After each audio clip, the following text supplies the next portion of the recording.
સાબરકાંઠામાં AR group Ponzi સ્કીમને લઈ હવે પોલીસનું ધમધમાટ શરૂ થઈ ચૂક્યો છે। છેલ્લા 2-3 દિવસથી ત્યાં તપાસ કરવામાં આવી રહી હતી, ત્યારે હવે આ કેસમાં કેટલાક લોકોની અટકાયતનો દોર પણ શરૂ થઈ શકે છે। આરોપીને પકડવા પોલીસે અલગ અલગ ટીમ પણ બનાવી છે। અહીંયા ઓફિસોમાં પણ તપાસ થઈ રહી છે। હિંમતનગર પોલીસે અલગ અલગ ટીમની રચના પણ કરી છે અને આ કેસમાં કેટલાક લોકોની અટકાયત થઈ શકે છે।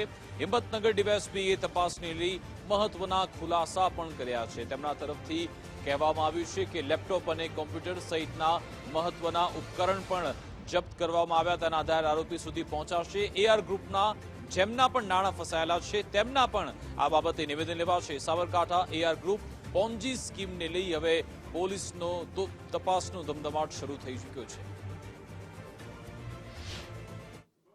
ડિવિઝન પોલીસ સ્ટેશનમાં પુષ્પરાજસિંહ પરમારના હોય એઆર કન્સલ્ટન્સી અને એઆર કેપિટલના માલિક તથા અન્ય ભાગીદારો વિરુદ્ધ ફરિયાદ આપેલ છે।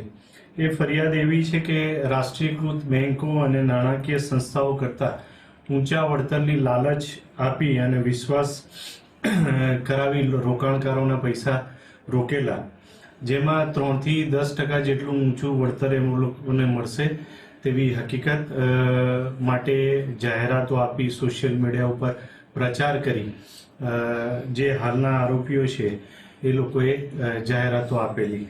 આ જાહેરાતોના વિશ્વાસમાં આવી હાલના ફરિયાદી તથા અન્ય 10 સાહેદોએ જુદા જુદા રકમનું રોકાણ કરેલું।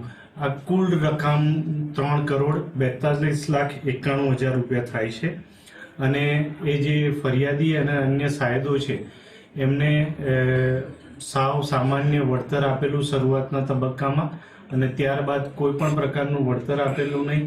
અને જ્યારે પણ આ ફરિયાદી તથા સાહેદો એમની પાસે પોતાના વળતરની માંગણી કરતા હતા ત્યારે કોઈને કોઈ બહાના આપી એમને વળતર આપેલ નથી।